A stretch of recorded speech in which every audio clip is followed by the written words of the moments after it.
Ver abi.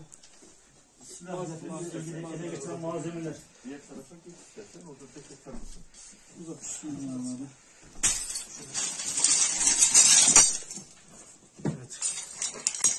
Bir tane silah kılıfı, yerine getiren yaylar, sürgüler, şarjörler bulunmakta. Adet olarak. Bir tane kundak ve tetik mekanizmaları. Alayım. Muhtemelen 45'lik Smith Wesson namlusu. Şöyle çek. Açılmış namlu. Açılmış namlu. Alayım Burada abi. kutular halinde. Silaha dönüştürülmek üzere diğer malzemeler kutular içerisinde hazır. Yine aynı şekilde 2 tane silah yapıma hazır. Bir adet yine kutu içerisinde. Aynı şekilde bir adet daha.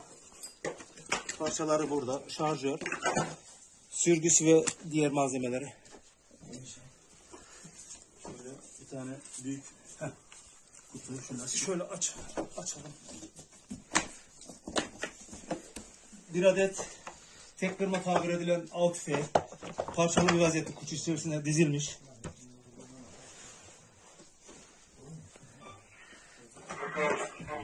Başka ilgili çok sayıda namlu açmada ve namlu yapımında kullanılan silah değiştirmede kullanılan, namlu açmada kullanılan malzemeler,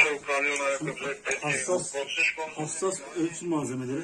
kumpaslar, ölçümde kullanılan kumpaslar Şöyle yine ve birçok sayıda yine yerine getiren yay, açılmaya hazır namlu, el iğnesi.